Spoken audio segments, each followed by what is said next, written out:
The second I pulled into the gravel driveway of my lake cabin, I could already sense trouble brewing. The sun had barely started to set, casting a golden glow over the peaceful waters, and all I wanted was a quiet weekend to reconnect with nature. But before I could even unlock the front door, I heard the unmistakable sound of heels clicking aggressively against the pavement. I turned around to see a woman storming toward me, blonde bob bouncing with every furious step, her phone already recording, and a scowl plastered across her face like I had just set her lawn on fire. You can't be here, she barked before I could get a single word out. This is private property. I'm calling the cops right now.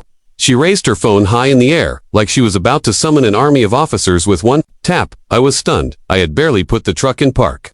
Ma'am, I think there's been a misunderstanding, I said, trying to keep my voice calm. This is my cabin. I just arrived. But she wasn't having it. Her voice climbed even higher as she stabbed her finger toward my chest.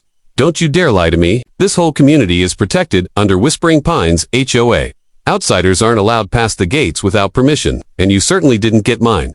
I glanced around. Sure, there were a few newly built homes nestled in the woods, around the lake, cookie-cutter designs with neat lawns and matching mailboxes. But my family's cabin had been here long before any of that existed. My grandfather had built it with his own hands nearly 70 years ago. I had the keys, the title, and all the legal documentation to prove ownership. But something told me this woman wasn't interested in facts. I understand your part of the HOA, I said, but this cabin isn't under your jurisdiction. It's been in my family since the 50s. Liar, she snapped. This entire area is Whispering Pines. You're trespassing, and I will not hesitate to have you arrested. I noticed she was holding a clipboard. Now how she had pulled it out so fast. I didn't know, but it was covered in HOA papers and violation slips. I guess she was ready to declare war. Still, I didn't say anything. Not yet. I wanted to see just how far she would go before the truth smacked her in the face. She was now on the phone with 911, her voice dramatic and panicked. Yes, I need officers immediately. There's a suspicious man loitering near Lakeview Drive. He's refusing to leave and says he owns the cabin at 45 Lakeview. But I'm the HOA president, and I never authorized anyone to be here. She looked me dead in the eyes as she spoke, like she was daring me to make a move. I didn't. I leaned against my truck, arms crossed, letting her finish her performance. What she didn't know, and what would soon change everything, is that I didn't just own the cabin. I owned the land beneath every single one of her HOA homes. That's right. The so-called president of Whispering Pines, HOA, was screaming at the man who held the deed to her very foundation. But I had no intention of telling her that just yet. Instead, I asked politely, "Are you sure you want to get the police involved? I have documentation proving I'm allowed to be here." She sneered. "You people always say that. I don't need to see anything. You'll be gone soon enough.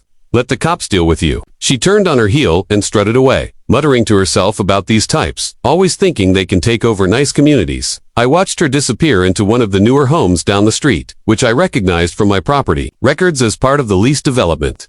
I sighed and walked up the steps to the porch, unlocked the cabin, and stepped inside. Everything smelled like cedar and memories. I placed the folder with the deed and expired HOA land lease agreement on the dining table, just in case. I knew this wasn't over. 15 minutes later, I heard sirens in the distance. As they drew closer, I stepped outside and saw 2 patrol cars pulling into the drive. Karen was already out on the street, waving her arms like she was guiding a plane to land. "There he is," she shouted as one officer stepped out. "He's trespassing. I want him arrested for breaking and entering." The officer approached me cautiously. "Sir, can we see some ID and hear your version of events?" I nodded and handed over my driver's license and the documents.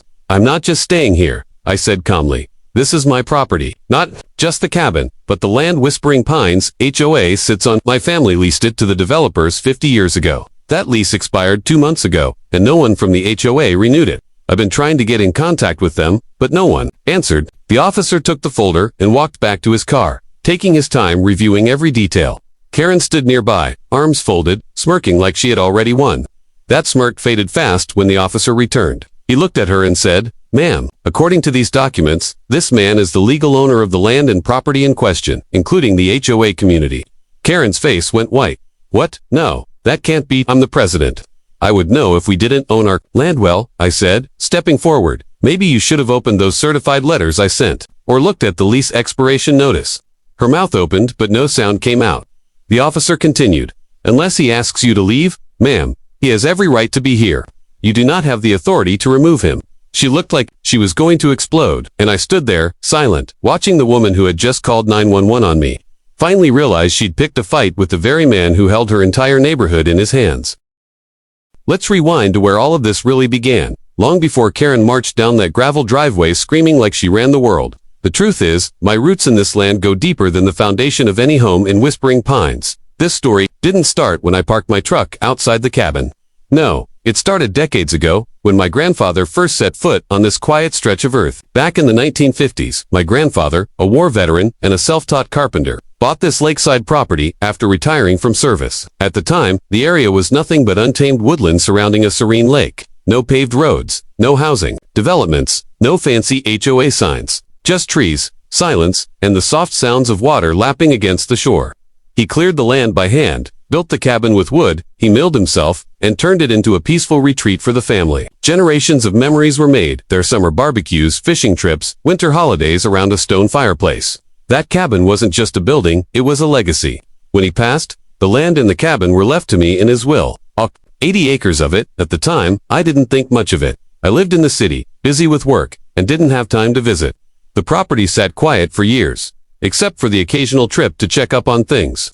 Then, about 20 years ago, some developers approached our family. They were looking for land near the lake to build a luxury residential community. My grandfather, ever the businessman, agreed to lease them a portion of the land, about 55 acres, for a 50-year term. Not sell it, lease it, and that's a crucial detail.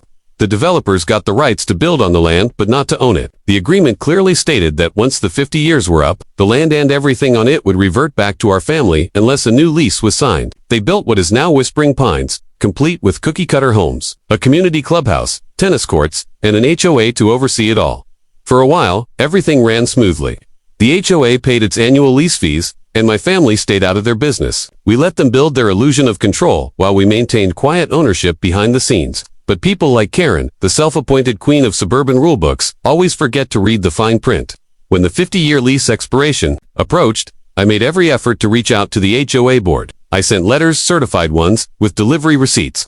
I emailed. I even called their main office. Nothing. No response. I figured they either weren't taking it seriously or, more likely, they didn't even realize the lease was ending. I was planning to visit the property personally to review things, maybe offer a new lease on fair terms, or consider a new development deal. But before I could do that, Karen beat me to the scene, guns blazing and phone recording. Her assumption was simple. She was in charge, and I was just some trespasser, threatening the neat little world she ran like a private kingdom. What she didn't know and what made her tantrum so ironic was that her own house, her leadership, position, even her beloved HOA clubhouse, all sat on land that now belonged entirely to me. The lease had officially expired 2 months before I pulled up to the cabin.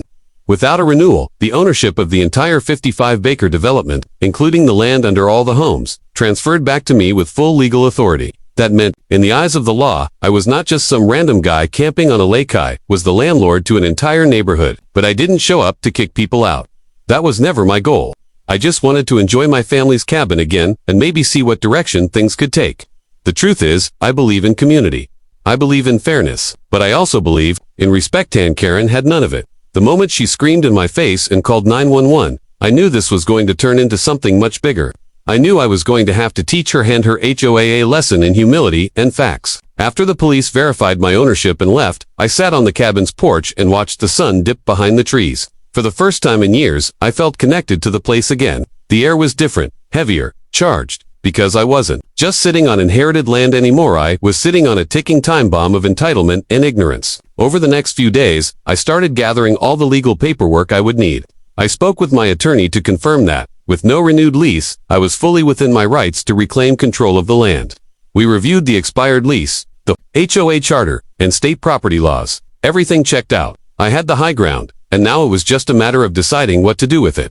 As expected, word spread through the community quickly. Karen must have realized her mistake because I received a frantic email from the HOA board, apparently sent in a panic asking to clarify my intentions with the property. Clarify. After months of ignoring my certified letters, now they wanted to talk. That's when it really hit me. They had been sleeping at the wheel, blindly assuming the land beneath them was theirs. They were so focused on enforcing lawn rules and mailbox colors that they forgot to handle the most critical detail of all land ownership. I couldn't help but smile at the irony. Karen, the woman who lectured me about rules and trespassing, had been trespassing herself the whole time. And not just her, dozens of families who had no idea that their HOA had failed to secure their legal right to the land they built their lives on. That failure wasn't just careless, it was catastrophic. But I wasn't in this to punish innocent. families. I was in this to make sure people like Karen finally learn the value of humility, responsibility, and reading the fine print. The next move was mine, and I was going to make sure it counted. Asterisk. 15 minutes after Karen's dramatic 911 call, 2 patrol cars slowly rolled down the gravel path leading to my cabin.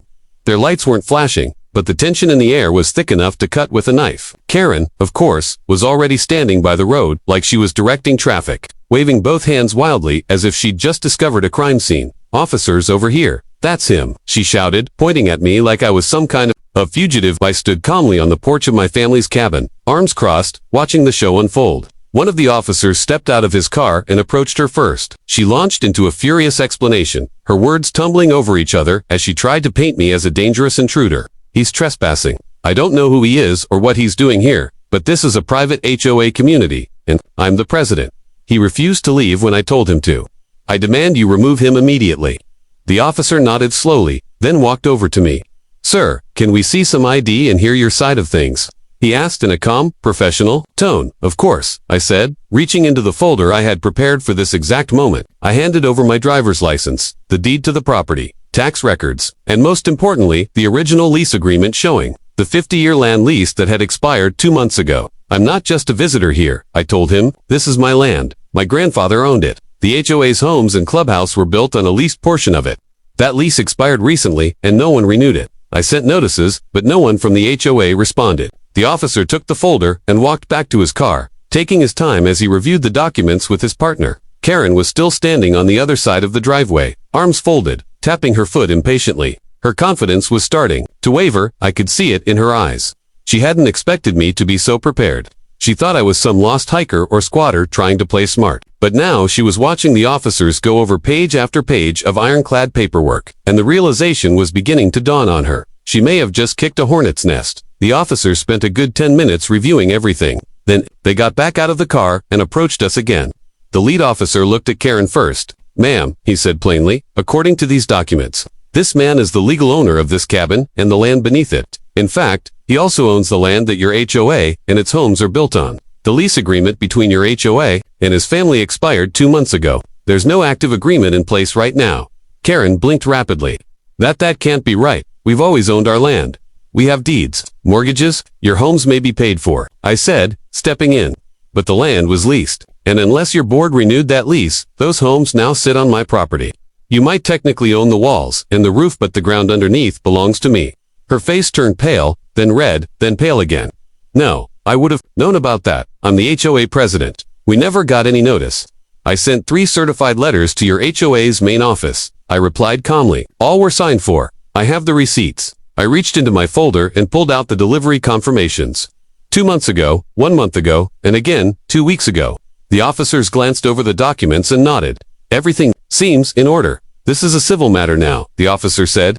"No crime has been committed here. If anything, he's well within his rights to be on this property." Karen's voice cracked. "You mean he can stay? Just like that?" After I called the police, "Ma'am," the officer replied, "you called 911 on the legal landowner. That's not a criminal offense. It's just a very bad misunderstanding. Our job is done here, unless he wants to file a report against you for harassment or false reporting." I raised a hand. "Not necessary. I think the embarrassment is punishment enough for now." The officers nodded, returned my documents, and drove off. Karen stood frozen, lips pursed so tightly it looked painful. Then she spun around and stormed off toward her house. I watched her retreat with quiet satisfaction. For all her yelling and finger-pointing, she now understood who was really in charge. The following day, the fallout began. The HOA board must have had an emergency meeting because I received a formal email requesting a sit-down to discuss recent developments regarding property rights. Now they wanted to talk. Of course, Karen wasn't at the meeting. I suspect she was too humiliated to face me again so soon. But the rest of the board sat around a table in the community clubhouse, built on my land, looking nervous and pale as I entered. The atmosphere was tense. I calmly laid out the facts. The lease had expired. No renewal was initiated by the HOA, and legally, they were occupying land that now belonged solely to me. I told them I wasn't planning to evict anyone. I wasn't that kind of person, but I made it clear, things were going to change. There would be a new lease, new terms, and they would need to respect the property and its rightful ownership moving forward. Some board members looked relieved. Others, especially those aligned with Karen, looked furious, but they had no leverage, no legal ground to stand on. I had all the cards. I offered them reasonable lease terms, lower fees, better transparency, and an open-door policy for communication. I didn't want to profit off their mistake. I just wanted respect, honesty, and a peaceful coexistence. And there was one final term. Karen would need to be removed as HOA president, not negotiable. They agreed unanimously.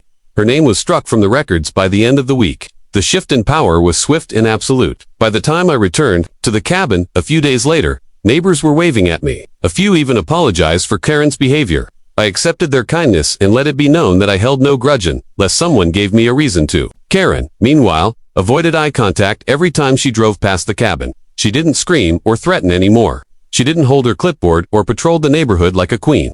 She stayed quiet, behind her curtains, in a home that now sat on land she had no control over. And that, I have to admit, felt better than any argument I could have won. Asterisk. After the meeting with the HOA board, everything began to shift. Word had spread fast throughout Whispering Pines that the man Karen had tried to kick off the property wasn't just another weekend camper. He was now, effectively, the landlord of their entire community. At first, there was confusion. People were knocking on my cabin door, cautiously polite, asking if the rumors were true. I didn't gloat. I didn't brag. I simply showed them the documents, the expired lease, and my family's ownership records, and every time I did, I watched the shock register on their faces. Some were angry, not at me, but at their HOA for failing them. Others were embarrassed for how quickly they jumped to conclusions about me based solely on Karen's word. A few of them apologized directly, telling me they felt misled and blindsided. But my favorite reactions were from the quiet ones, the folks who never got involved in the HOA power plays, who just wanted peace and had been tired of Karen's dictatorship for years. They were the ones who smiled genuinely when I told them I wasn't there to stir up trouble. I was just reclaiming what was rightfully mine. The real fallout came a week later. Karen had been removed from her post as HOA president. Not surprisingly, she didn't go quietly. I later heard that during the emergency vote, she threw a full-blown tantrum in front of the board, accusing them of betrayal and undermining the structure of the community. But the board didn't flinch. They had seen the documents. They had realized the gravity of the situation. She had ignored multiple certified notices, failed to respond to critical legal deadlines, and then made it worse by calling 911 on the landowner, the same person who could now legally revoke access to their entire development if he chose to. Her leadership was officially dead. Replacing her was a man named Alan, a retired school principal with a calm demeanor and a reputation for being level-headed. He reached out to me personally and asked for another meeting. This time, things were very different. No hostility, no arrogance, just an honest, grown-up conversation. Alan laid it all on the table. We inherited a mess, he admitted. Karen kept everything close to the chest. We had no idea the lease had expired until the police got involved. We want to make things right, not just for the board, but for the residents. I appreciated his tone. He wasn't begging, but he was sincere. I told him I wasn't interested in bulldozing homes or forcing families out, but I also wasn't going to let the situation go unchecked. We needed a formal agreement, one that protected my ownership, ensured proper payment for land use, and established new communication protocols so that what happened with Karen would never happen again. Over the next few weeks, lawyers went to work drafting a new lease. It was fair, even generous. I reduced the annual fees to keep things affordable for homeowners, but included clauses that gave me clear oversight in case future leadership tried to repeat Karen's mistakes. I didn't want control, just accountability. And here's where it got interesting. As part of the new lease, the HOA agreed to rename the clubhouse in honor of my grandfather, the man who first bought and nurtured this land. It was a small gesture, but it meant everything to me. A photo of him now hangs in the entryway of the newly named Mason Lakeside Hall, a tribute to the man who made all of this possible. The community even held a small dedication ceremony. Residents showed up with their kids, bringing baked goods and lawn chairs. I stood in front of the cabin, overlooking the lake, watching families laugh and take pictures, and for the first time in a long time, I felt at peace. That was when Karen showed up. She stood in the distance, arms crossed, sunglasses on, like she couldn't decide if she was still angry or just bitterly embarrassed. People greeted her politely, but no one stood near her. The power she once held had vanished, and now she was just another homeowner, one who now had to live with the consequences of her arrogance. I didn't say anything to her that day. I didn't need to. A silence between us was louder than any words I could have spoken. But I did notice her glancing up at the photo of my grandfather as she walked past the clubhouse. She stared for a moment longer than expected, then turned and walked away. Maybe it hit her, finally, that the man she had dismissed as a trespasser came from the very legacy that allowed her neighborhood to exist. Months passed. The cabin was more alive than ever. I visited more frequently, sometimes bringing friends, sometimes just enjoying the solitude of the lake. Neighbors would wave as they jogged by. Some even stopped to chat. I had become more than just the landowner, I had become part of the community. But not in the way Karen once tried to enforce it. Not through control, not through power trips, but through mutual respect. The HOA started functioning better under Alan's leadership. More transparent, more balanced. No more surprise fines for lawn decorations or passive-aggressive letters about mailbox heights. The community was healing, evolving. And Karen, she kept a low profile. Occasionally, I'd catch a glimpse of her through her kitchen window, sipping tea, watching the neighborhood from behind her curtains, like a dethroned monarch surveying her lost kingdom. She never spoke to me again. She didn't need to, because every time she stepped out of her house, every time she walked on that sidewalk or pulled into her driveway, she was reminded of one simple, unshakable fact. She didn't own the land beneath her feet. I did, and yet, I let her stay. That, more than anything, was the real power. Not the papers, not the law. But the choice I had to take the high road when she had taken the lowest. In the end, she called the cops on me for being on land I was born to inherit. She tried to throw me out of a place I had every right to call home. But the real twist, I didn't just move into my lake cabin, I moved back into my legacy. And she had to watch the entire community embrace it, while she faded into the background of the very story she tried to control.